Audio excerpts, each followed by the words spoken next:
Time for the 49ers Rush Podcast.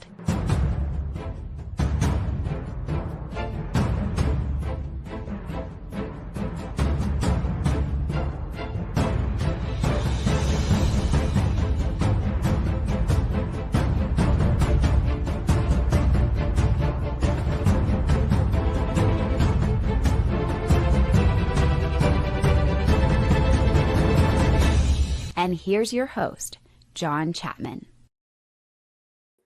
What is going on, faithful? It is Thursday. Even if the 49ers don't play till Monday, we get that extra day.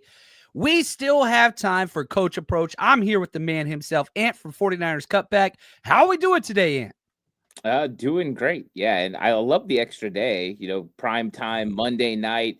There's a different feel to Monday night for whatever reason. I maybe it's because of when we grew up and you had the song and the it was all amped up. We got Frank and Al and Dan. We're gonna get the whole thing is I just feel that vibe, and that's how I feel this weekend. It's playoff implications for Carolina and for the 49ers. If the 49ers win this game, 91% chance of making the playoffs according to Next Gen Stats.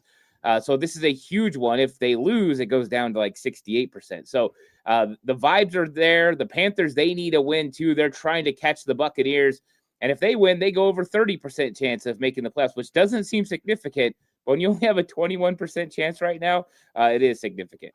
Yeah, they're fighting, and it's weird because one of the biggest things about this game that I don't want to say scares me or whatever is because you hold the tiebreaker against everybody in division and in the conference. The only team you don't hold the tiebreaker to is the Tampa Bay Buccaneers currently. And if you lose this game, you wouldn't hold it to the Carolina Panthers either, and they're 1-2 in their division. So, I doubt that the 49ers are going to be winning the NFC West. It's the best division in football. You're 2 games back, whatever else. But, man, losing this game, you lose that tiebreaker to not one but 2 teams that have very similar record as you would. You would all have kind of that 4 to 5 loss range. So it's a big deal. This game has major implications, even though it's not a divisional game. Whenever it comes to those playoff seedings, if you get this tiebreaker and you push probably one of the teams that's competing to knock you out of that 7 spot with the Carolina Panthers, just gives you not only a whole nother game up on them, but that tiebreaker as well. And that's huge. Shout out to my man, RTP FTW. He's got it. #CC, #TCA. Says, what's up, fellas, Niners? Week 12, Monday Night Football. And that extra day, you even heard George Kittle talk about it, how, man, you get that extra day off. The 49ers haven't even had a full practice yet. So the Wednesday practice report that we usually go through on today's show, man, Niners just get that extra 24 hours, which I use to my benefit as well. I rested, I relaxed, I watched some house shows. I watched all kinds of TV with the wife. It was a good day, but man, I'm back. So one thing that 49ers fans not too excited about, Ant, brought in a new kicker. Eddie P's got the hamstring issue. Matt Gay, I got so many DMs and emails. We signed a kicker that lost his job to Jake Moody. What are they doing? What are your thoughts on the new kicker and kind of the Band-Aid approach to the position? Yeah, what was funny is when Matt Gay got released, I did text in our group chat some friends that I have, and I said, Matt Gay to San Francisco is going to happen. I had a feeling, and I know they weren't really talking about bringing him in initially. It was Anders Carlson, and it was, some other guys, John Parker Romo. But they're bringing in a guy who's been playing NFL football right now. He's a veteran kicker. He understands how to kick in certain environments. And yeah, he had 2 misses last week, and they pulled the trigger on moving to Jake Moody. I think it was a smart decision for the Commanders anyways. Go see what Jake Moody has. You're not a very good team right now, and maybe you can find your kicker of the future. And for the 49ers, they had to find a couple of things. Number one, they wanted a veteran because that's worked out for them with Eddie Pinheiro. They also needed somebody that knew this was going to be a short-term gig and somebody that was willing to sign with their practice squad. And Matt Gay fit all the criteria that you need. I think he'll do just fine. My guess is with the battery of players that they have with John Weeks and with the holder and everything that they got going on here with Morstead, I think that he'll do pretty well, and the 49ers will have success in the short term until they can get Eddie Pinheiro back, and then we'll be back to business of a guy who just makes every single kick, it feels like. Yeah, it's just a short-term replacement. I want the experience. not too upset. I want Thomas Morstead to keep handling kickoffs. So did you see? Like, dude just comes out cold, drops it right on the 5 at the bottom of the numbers, just first kick, just like, this is easy. I freaking love Thomas Morstead, man.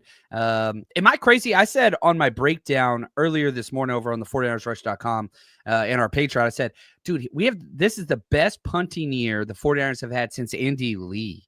Like, am I crazy in saying that? No, I don't think so. I love the stability, right? You weren't going to get the long distance that, from Thomas Morstead. That's not what he does, but you get his stability. It seems like every single kick is where it's supposed to be. If it's supposed to be inside the 10, it's going to be in the 10. If it's needs to be angled to the sideline, it's going to be angled to the sideline. He doesn't really miss. We haven't had those muffs. So he's been consistent. And that was one of the things they really needed from this position was consistency. You weren't getting that with Mitch Wisnowski. It was kind of hit and miss. It was either really good or kind of really bad. And so that was one of the whole methods to the madness of Brant Boyer to bring up the level of special teams was to get guys who were going to be consistent. And that's what they found. Oh, I like that. And we got a comment here from David Gill. He's one of our producers. He says, let's go Monday Night Football. Did you see Brandon Cooks was released? Does this entice you in any way, shape, or form? Or the 49ers wide receiver room seems like it's finally getting healthy. They just waived Russell Gage off of the practice squad. Jacob Cowing, there's even rumors he might come back. Jordan Watkins was a healthy scratch. Does the Brandon Cooks move the needle at all for you? I don't think so. And I don't know if a lot of people know this, but I actually, when I was a young coach, coached Brandon Cooks a little bit. So I have a direct connection to Brandon Cooks. And, one of my friends is really good friends with his brother. And so we do have connections. So we hear all about who and where and all that stuff. So it came through early yesterday. We knew that Brandon Cooks was going to be on the move. I don't think it works out in San Francisco. I do know Brandon Cooks wants to play for a contender. He would love to be on the West Coast. Los Angeles Rams, even Seattle Seahawks are teams that I know that he would be interested in because he does live in Oregon. So this is a situation where he would love to kind of move this direction. But make no mistake, Brandon Cooks is looking for a contender. He wants to go out and try to win at the end of his career. That's kind of what he's looking at right now. He knows he's got maybe a year or two left potentially, but I don't think it's San Francisco now with the wide receiver room that they had. If you'd have talked to me maybe week 2, week 3, and this was happening, I would have said, yeah, Brandon Cooks makes a lot of sense for the 49ers because I do know he had conversations with John Lynch during the offseason. Oh, there we go. We do know that he had those. I love that. Shout out to my man, Phil. Appreciate the super chat. He says, if the Panthers have Lamar Jackson is on the field, the Panthers will be a force to reckon with, but they ain't got him. But here's the question, because the NFC Player of the Week, Offensive Player of the Week, was Bryce Young, their quarterback. He had over 400 yards passing, 3 touchdowns. Like, they seem to be kind of humming, and they've had a really good season overall. But, I mean, the first game to win against a team with a winning record, they have 1 win. The Green Bay Packers. Outside of that, every single one of their wins against teams with losing records and in division. I don't know. What do you think about Bryce Young? Because, like, I watched some tape, and I'm just like, this ain't it. And then I watch other take and I'm like, damn, that's a really, really good read. Seems to be on point. His time tempo's good. He's like processing through his reads well, but it's just not consistent. How do you feel whenever you watch Bryce Young? Yeah, I mean, Bryce Young is a interesting player because I felt like he was completely lost last season until the stretch run. And then all of a sudden, he kind of had some things click, and it felt like he got on top of being a quarterback in the NFL. And I think that we see moments now where he kind of has the ability to make some of the throws, but he never really takes over a game. That's why last week was so interesting. We were talking about a Carolina Panthers team that averages under 200 yards per game through the air, and all of a sudden he goes off for 450. And I know Tedero McMillan is a big reason why, because that has been a great connection for them. He's going to get over 1,000 yards in his rookie season and prove, what he is as a wide receiver. But I think Bryce Young comes down to a guy that's a little inconsistent. At times, if you get pressure on him, he's going to make mistakes. He doesn't consistently make the right plays. And so I don't know exactly who this guy is. I don't know if he's the guy that should have been a number 1 overall pick or if he should have been a guy that was a mid-rounder. I think the size and all that plays into it as well. But I think at moments he figures it out. You can't just allow this guy to sit back there and feel comfortable. You got to come after him, make him move. And he's a little less athletic than you would think. If you watch him a lot, there's not the athleticism you see from some of the other guys. You expect Bryce Young to have that ability. He really doesn't. Oh, I'm with you there. I'm not overly concerned, but when he's on, he's on. The problem is the 49ers defense, which we're going to talk about a little bit later. I want to get your overall assessment of where they are. Shout out to Vicky Morgan. She is, I call her sis all the time. She helps us with all the road trips and everything and 49ers rush gear and all that kind of stuff. Best of the best. Appreciate it, Super Chat. She says, hey, family, watching your show this morning with the one and only Heather Morgan. For those of you that remember a couple months ago, we were sending up prayers and all the stuff for the Operation Heather Morgan. It went well. She's rocking her 49ers gear, fans for life. Thank you guys. Make our lives better. Appreciate you so freaking much. That is awesome. So let me ask you this. Where do you see, Ant, the 49ers defense?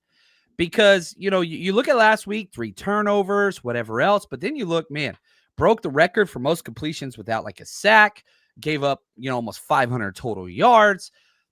It's this kind of like, man, are the 49ers, are defense hanging on by a thread? Or are they contender type defense? Like, what do you do with them in their current state? Yeah, this one's tough because I don't think that this defense is playing up to the level that I think even Robert Saleh expects them to play at. But I thought that they did some things schematically last week to allow this sort of offense of Jacoby Brissett and that unit in Arizona to kind of have some completions. And they were willing to let them move up and down the field a little bit. They protected their safeties. They did some things to make sure they weren't going to get beat on hole shots and just make Jacoby Brissett, kind of meticulate down the field. And I think that was important because that was part of the reason they had so many completions and they picked up so many yards is Robert Saleh was okay with that because he's looking up at the scoreboard and there's only 10 points. And so he didn't really have to get too aggressive. And so I think that is part of it. But make no mistake, they struggled against the Rams the week before. They struggled this week against the Cardinals. And it feels like this team is going to have to find a way to generate pressure. And it hasn't worked out through the blitz. They haven't been able to get home with the pass rush. I think this is one of the things that makes me nervous about this defense and if they can do enough. Because right now, your offense is clicking and they're kind of trending in the right direction. Can your defense do enough? If they can hold true with that 22, 23 points per game that they allow, then yeah, I don't really care about yards. As long as the points stay down, then I think they can and would be in the mix of every single game they play if they could hold teams around that area, 23 points per game. Yeah, and we're getting these questions, and shout out to Niner Faithful. He says, who is the guy that can provide that pressure on the quarterback? You just look at this past week. Kalia Davis led the team in pressures with 4. Bryce Huff had 3. Sam O 2. Keon White 2. Alfred Collins 1. Jordan Elliott 1. Bryce Huff seems to be the designated pass rusher, but I didn't think that it was overall a great game on tape of Bryce Huff against the Cardinals. How much of that is just Paris Johnson, being a stud and, using all those tight ends and whatever else. But like Bryce Huff's the best pass rusher on the team. I don't think anybody would argue with that. Was there anything that you saw on tape, Ant, that was kind of like, man, maybe he's not fully back from that injury. Maybe he's not his true self yet. Maybe he can become that. And you're playing against 2 quality tackles, again, with the Carolina Panthers. Like, their offensive line ain't good, but Taylor Morton and Ikem Ekwonu, like, those are pretty solid athletic tackles and pass protection that you're going to be playing again this week. Yeah, I mean, Bryce Huff usually wins with the whole shot. I mean, that's kind of what he's done this season. And I know he's got more in his pass rush repertoire than just that, but we haven't seen that elite get off that he had before the injury. He's still doing a pretty good job bending the corner. And I thought that he did have moments where it looked like he was going to get home. But, we're kind of looking back at Atlanta. That's where he was finishing teams off, was kind of in that range. And then that's the game he got hurt with the hamstring. So I expect it to get better and better probably over the next few weeks as he kind of re-engages with that hamstring. But he plays complementary football. He plays team defense when it comes to pass rush. And there are times that they were setting things up where he went inside and it was kind of allowing guys like Kalia Davis and those guys to come outside because there is an emphasis on offensive linemen to pay attention to Bryce Huff because he is the most dangerous. I expect him to continue to get better. I actually thought he was going to have 1.5 sacks last week. That's what I kind of thought was going to happen. They did a good job on him. I thought Jacoby Brissett got rid of the football pretty good in that game. So it was a lot better than Jacoby Brissett had been holding on the football where he was taking 5-6 sacks a game. yeah, Bryce Huff's got to get better, and I think he can. And I think once they fell behind so much, they became one-dimensional. It was just like straight pass sets all the time, like, look, it's grip it and rip it type of thing. Shout out to Camstad, the super chat. He says, we had 5 sacks versus the Cardinals. How? Well, we had 5 holding calls against the Cardinals, and that was huge. 17 penalties. I mean, they're not a well-coached football team. Camstad says, I watched the tape since Monday, and they should have held even more. They held because we were about to pounce. So you were being disruptive. You were causing issues. You got some pressures. But the pass rush, like the 49ers are dead last in the NFL in sacks, only 12. There are players with more sacks than the entire 49ers team. I don't expect that to change. However, if you can force teams to be one-dimensional and not blitz as much. I saw a report on Twitter today, and I apologize. I don't know who to give credit to. I feel really bad whenever I do that on the spot, but basically the blitz percentage since Bosa and Warner have been out has gone down. The 49ers are actually blitzing less, which I think is very, very smart, because when you blitz with this secondary, bad things happen. The worst plays all season on the defensive side is when you brought 6-7 man pressure. I don't mind the 5-man pressures. I don't mind the simulated pressures, but I'm just like, when we blitz with guys like Jair Brown, I don't know.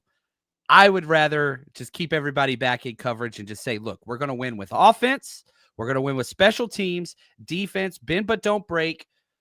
Do what you can, but this is an offense and special teams driven formula to success. And if you win 2 out of 3 of the phases of the game, you're a coach. Like, you take that every single day, right? Right. And the thing is, those turnovers were huge. It wasn't like Jacoby Brissett was turning the football over before he came into this game. He had 8 touchdowns and 1 interception. He was taking care of the ball. And then all of a sudden, the 49ers walk away with 2 of those. And, one of those, Deommodore Lenoir made it happen. Jacoby Brissett had to escape the pocket. There was a little bit of pressure. And then he makes a bad read and a bad throw, and Deommodore Lenoir absolutely pounced. I mean, he did a great job on that.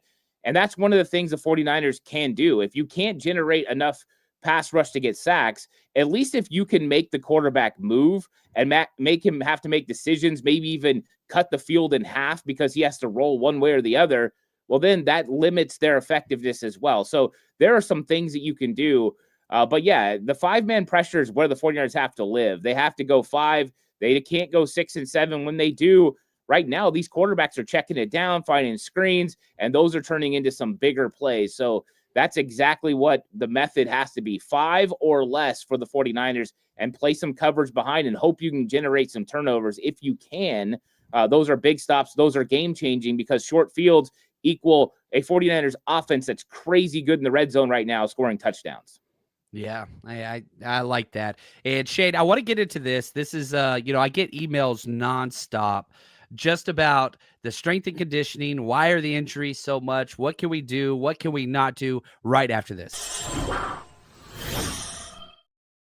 Turkey, football, bad decisions, the Holy Trinity. MyBookie gives you a chance to make it all profitable. This week, MyBookie is loading the table with cash drops, boosted lines, same-game parlays, and capped with a bomb on Black Friday, the return of the lock of the season. This is the bet every bettor talks about because it doesn't miss. 1 touchdown in the Black Friday game versus the Bears and Eagles. 1 trip to the end zone, you double your money. It is for any team, any player, doesn't matter. 1 touchdown in the game, you double your money. It's the simplest bet you'll ever make. That's why I love MyBookie. And if you're watching the game with friends, they'll give you an extra bonus every time one of them signs up and makes a deposit. So bring a buddy in, stack your account while you guys win together. Start with my promo code 49ers. That's 49ERS when you sign up, and grab a welcome bonus to get ahead. Load up, lock in, and enjoy the feast at MyBookie.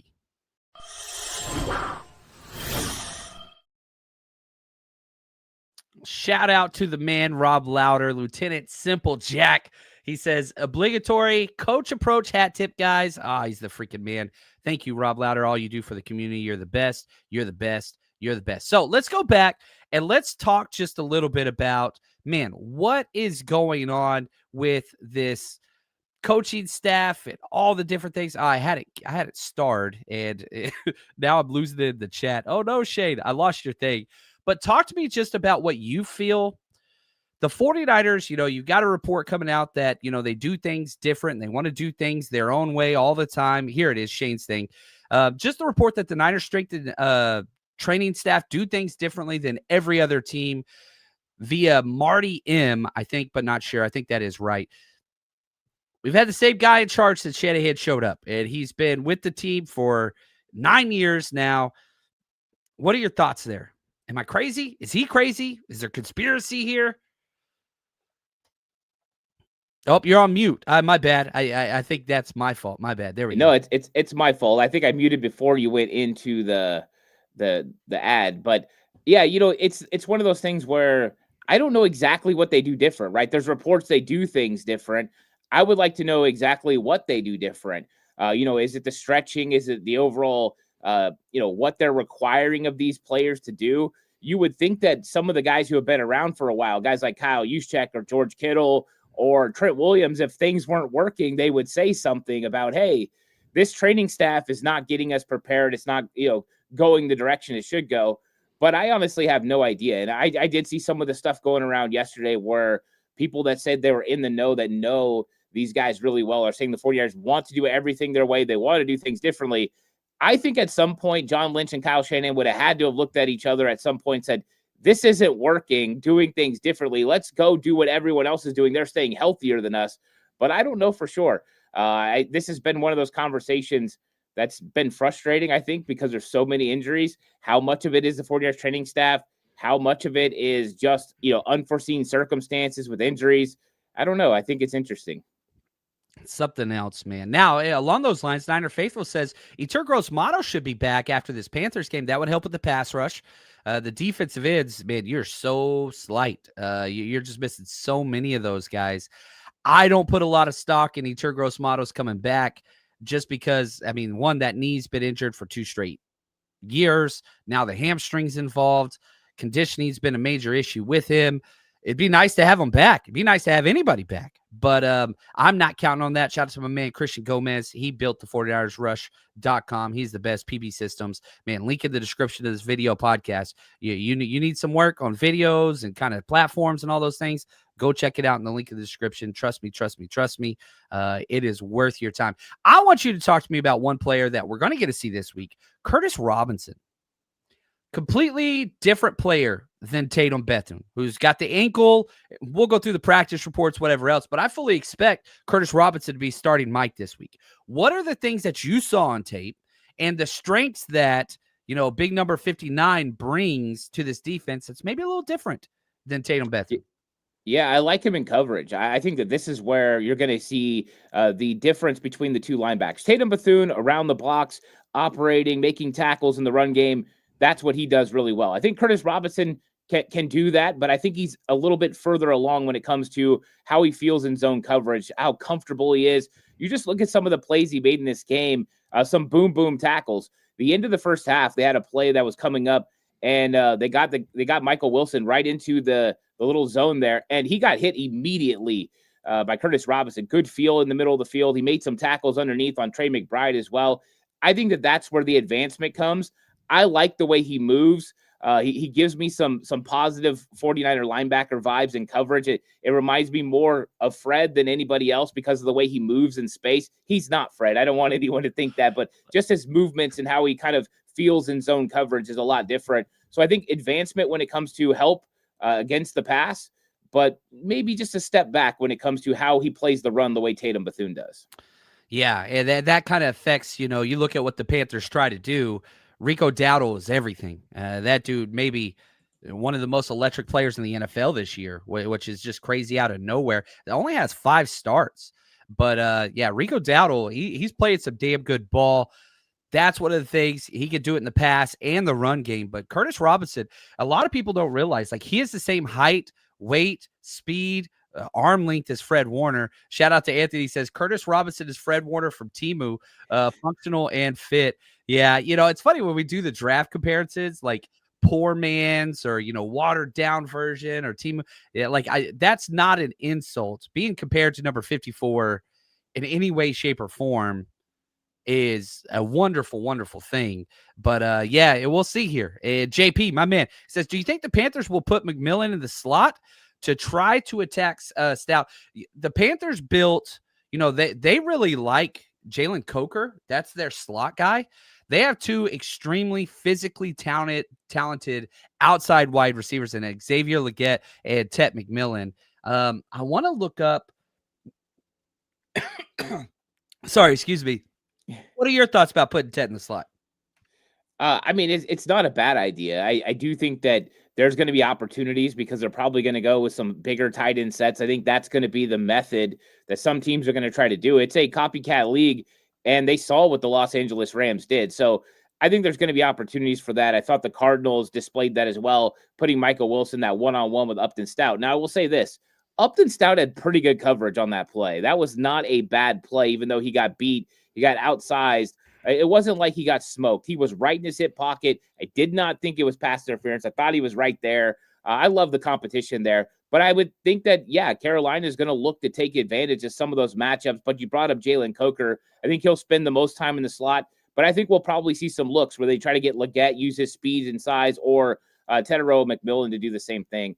I mean, right now, that's the method, right? Go after Upton Stout. He's the weakest link of the 49ers cornerback room, and then you try to get on the safeties as well. Those are the two advantages that you have. The other one is probably targeting the Sam linebacker, no matter who it is. That has been kind of what offensive coordinators have done, and really what Sean McVay has showed the league. This is what you do. Yeah, and, I just looked up Tet's snap count on detailed positions on PFF. 97 snaps in the slot this season, 554 out wide. So you're looking at like a little less than 20%, probably about 17% in the slot. So that could take place. No doubt they'll motion and whatever and try to create those matchups. But understand this. You are playing against maybe the largest, biggest, like weight-wise, height-wise, wide receiver core in the NFL. This week, the 49ers have the smallest corners in the NFL. All of Demo's the biggest, and he was drafted to be a slot guy. Renardo Green was slot guy first as well. And then Upton Stout's the smallest dude on the 49ers team almost. So there is a big discrepancy here with these younger, physical corners that are undersized against big athletic wide receivers. So that's a matchup to pay attention to because this is a core tenet of the 49ers never used to draft corners that were not 6 foot, 200 pounds. Everybody had to be 6 foot, 200 pounds. Now, I mean, shoot, you look at Demo. What's Demo's height weight? I want to make sure I get this right here. It's like 5'10", I think. Yeah, he's coming in at 5'10", 200 pounds. So he's got a little, thick the britches, as we say in the South. But like 5'10". Tet 6'5". He's 6'4". Xavier Legette, that's a dude's built like Debo with a little bit extra.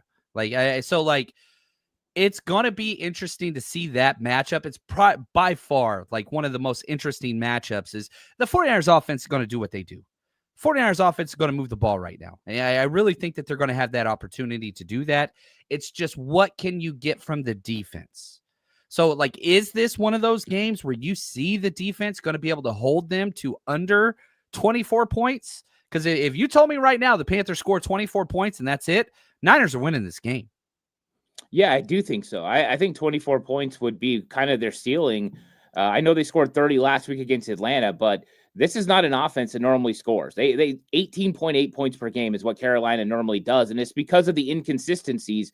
And usually when you see the running game not work and Rico Dowdle can't get going, they become one-dimensional. That's when they have problems. Xavier Legette, even though he's extremely talented, he does drop the football a little bit. They're not as dangerous at tight end as some of the other teams the 49ers have faced. I do like Tommy Tremble. He can get going, but he's not going to wow anyone with his athleticism and his skills. So 49ers should be able to cover him with safeties on occasion. So I don't see the weapons to be able to consistently move the football against the 49ers if the 49ers can slow down the Carolina Panthers running game. I think this is going to be a huge emphasis in this game. I think if they can slow down that running game and put the pressure on Bryce, I do think the 49ers, whether they can generate a pass rush or not, they can get their hands up against a shorter quarterback and maybe get some balls that get knocked down. Alfred Collins, I expect him to get a push, get his hands up, and probably get his hands on a couple of footballs.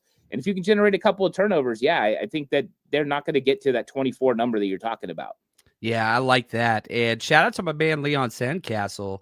He says, do you think Luter gets more snaps against these bigger wide receivers? I think if somebody starts to get bullied, I mean, Luter is by far the largest defensive back that the 49ers have on their roster, and got some snaps last week and continues just to kind of show, not the best special teamer, but he provides something a little bit different. And when Renardo Green had that mental lapse, dude, everybody jumped all over that dude on the sidelines. They sat him out for a drive, then brought him back in. Will Luter start to get more snaps? I don't think so. No, they're rolling with Renardo Green. Renardo Green plays good against these guys, right? Like he played good against DK Metcalf when Metcalf was with Seattle. He does do okay with the bigger physical wide receiver. I don't think they worry about that. I think the only change you could see here and there is they go to that big nickel with Jason Pinnock if they're worried about the size difference. Yeah, Pinnock did a really good job this week. So I think that kind of makes sense. And I think 49ers are looking for certain looks. I mean, you saw the film. 49ers had two defensive backs in the box when they had their 8-man box, Jason Pinnock and Jair Brown, not Alexander, Jair Brown. Most of the time, I would take Alexander in a heartbeat. But anyways, those guys up there. So they were trying some different things. And I think that they'll probably continue that. We're probably going to see more Pinnock, but I don't think we're going to see more Luter Jr., even though he's done okay when he's been in so far this season. Yeah, I agree with you there. And yeah, look, I know that people are very frustrated with Upton Stout. Understand this. The nickel position is the hardest to play in the 49ers defense. They put the most, you have to play outside leverage consistently with no inside leverage help. It is, you got to play in the B gap. It's just ridiculous from a run pass standpoint. So the degree of difficulty Upton Stout's going through, but his play continues to trend up. And I know people look at that contested catch that was made over him. It's a negative play in the sense of, man, that was a huge play of the game, but he's making progress to that. They see Upton Stout as a long-term A-plus player at that position. He's not there now, but it's all about younger, cheaper. This was the way in which the 49ers designed this offseason roster billing. They are very pleased with Upton Stout.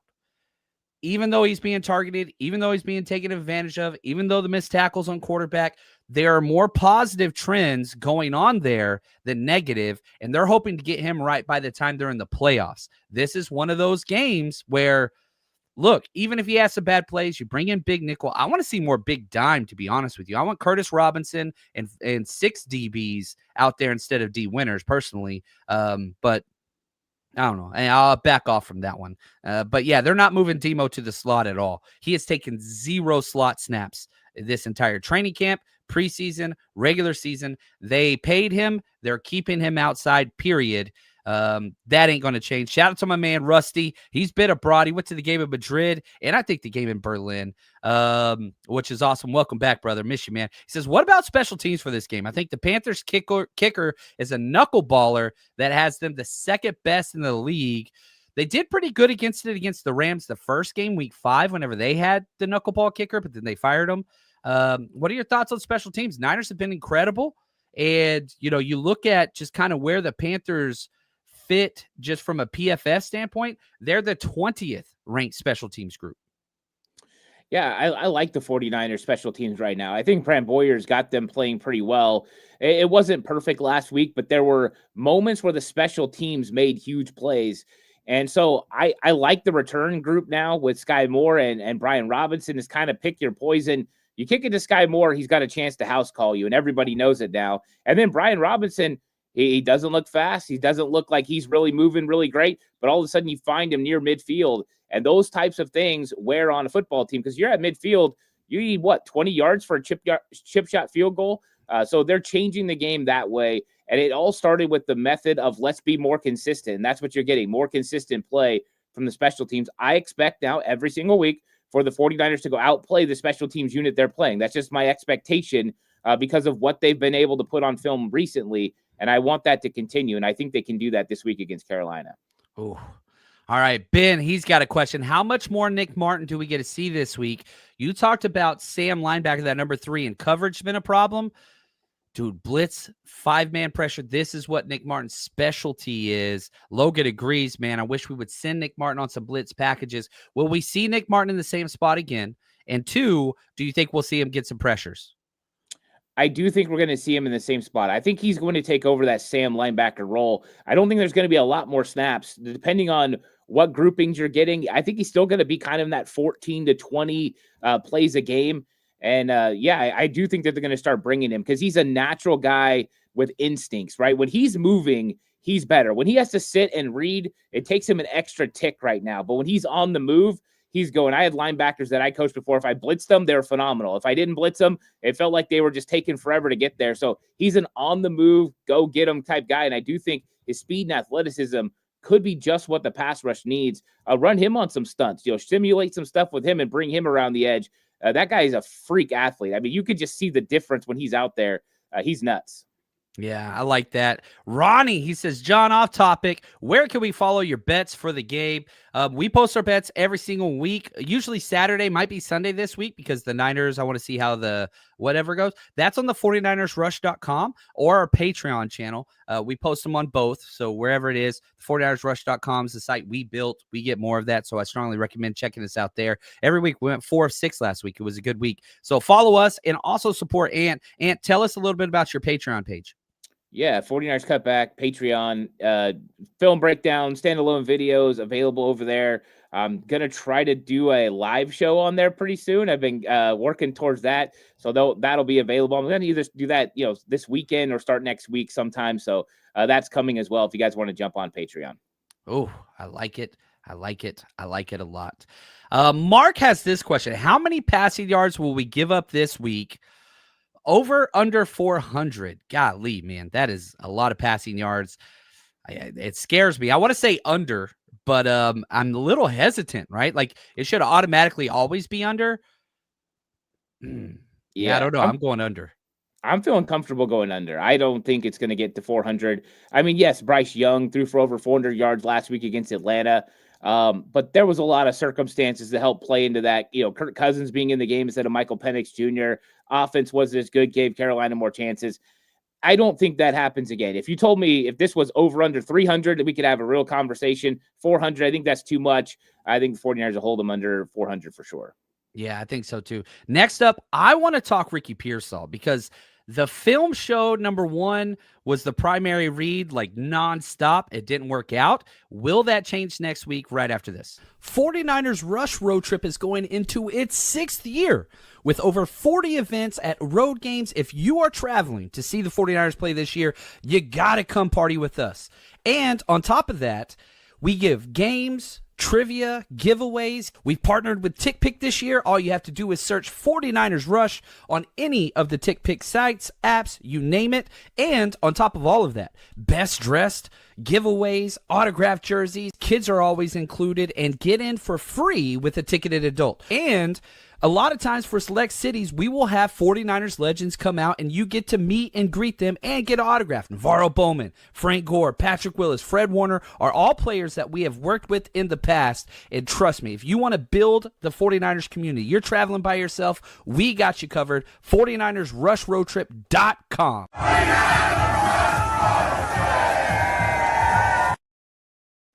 All right, we will be in Cleveland. We will be in Indianapolis. You can go get those tickets now. Go check those out. Hopefully you can party with us. Javier asked this. Will this be a massive game for Pearsall? Hi, John and Ant. Hi, Javier. What do you think about this? Pearsall moved forward. 1 catch, 0 yards. What do you expect from him this week? Yeah, I expect him to get involved even more, and I think that we saw him play more snaps last week than even I anticipated. We did see Kendrick Bourne's snaps get removed the most.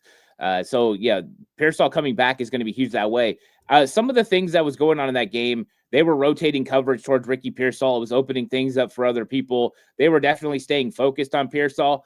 Pearsall could have easily had a touchdown if it wouldn't have been for Ben Barch and Colt McKivitz not exactly making their blocks. We could have had a touchdown for Pearsall. So I expect him to get in the mix. I don't know if it's going to be a big game. I don't know if it's going to be like, 6 for 80 or something like that, but I do think that he's going to get in there. He'll probably have 4 or 5 catches, and he'll start to change some things depending on how Carolina plays this. They want to sag real deep and try to take away those deep crossers with Ricky Pearsall. Well, then you're going to pay with George Kittle and Christian McCaffrey underneath. If you want to jump on those guys underneath, then, well, Ricky Pearsall is going to have himself a game. And that's kind of the pick your poison that Kyle Shanahan is making defenses choose to do right now.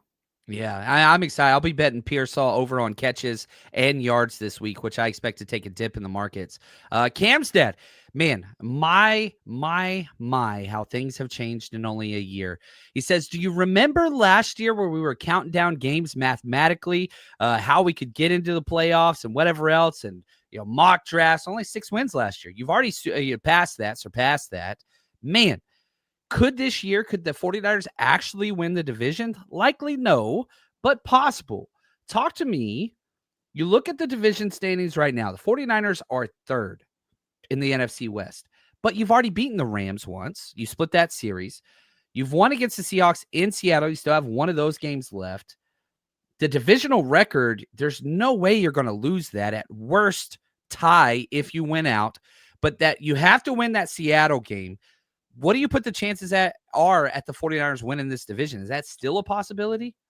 I think it is. I just don't think it's a great possibility because of how well the Rams and Seahawks have played amongst the rest of the league. They've been playing really well. Now, one thing that's going to go a big way or long ways is if Seattle is able to knock off the Rams when they meet up again. That will kind of help things out. The Buccaneers could do the 49ers a solid by knocking off the Rams this week. That would kind of change some things and put the 49ers right back in the mix. But the truth is the 49ers would probably have to run the table. They're probably going to have to win out to be able to win the division. And I don't know if you can do that with teams like the Colts, and teams like the Seahawks at the end of the season. We'll see how much that game matters. But I think that those are some of the big games. And if they do win out, I think they are finishing at worst 2nd best in the division. But I don't know. Can they catch the Rams? I think that's going to be interesting. It will go a long way if Tampa and Seattle could go ahead and knock them off in the next few weeks. Man, how cool would that be? And you look at it, the Bucs and Rams, Sunday Night Football, let's go Baker. That helps. It doesn't matter who wins or loses that one. It helps the 49ers because, again, the Bucs, they're sitting there right now. They're 6-4. We're 7-4, but they own the tiebreaker against the 49ers. So, it helps you when the Panthers lose and the Bucs lose. That is a positive, but obviously I'll take the Rams losing any day of the week. I think that is huge. Man, shout out to my man Jord, and congratulations.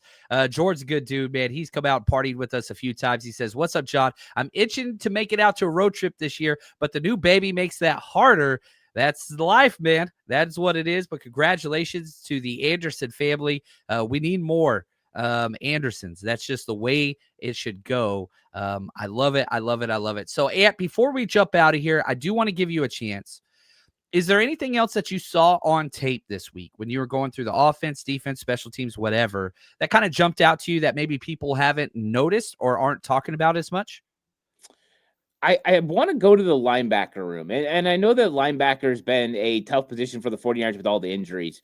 But I really did think that D. Winters took a little bit of a step forward. He only had the 2 missed tackles, which is great. I thought that he played decently well in this one. I thought Nick Martin showed flashes that got me excited about what he could possibly do. The fact that he was out there for just 14 snaps, but made an impact on those 14 snaps, I thought was a sign and a good sign and a move in the right direction. And then I liked what I saw from Curtis Robinson. So I'm optimistic about this linebacker crew going into Carolina because it is going to be a main focus to take away Rico Dowdle and that running game, but also stopping Dowdle out of the backfield, catching the football as well.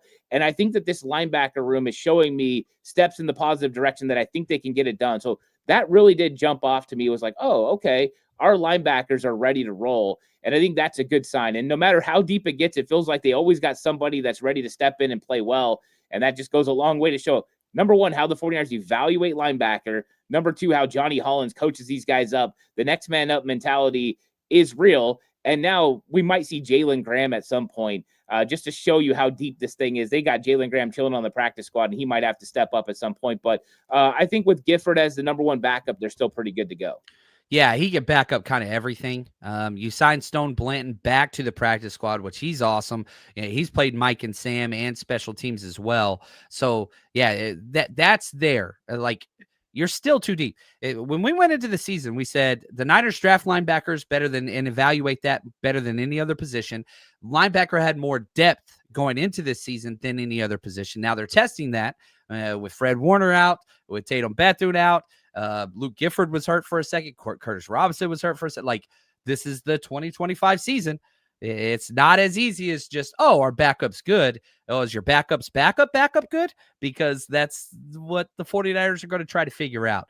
And, against this Panthers team, I would still take our linebacker room as is versus what the Panthers are suiting up. So, like, their starters, I would take our backups against them. And if D Winters just plays average, you're going to be okay. He's the one that's just like, when D Winters is bad, it's awful.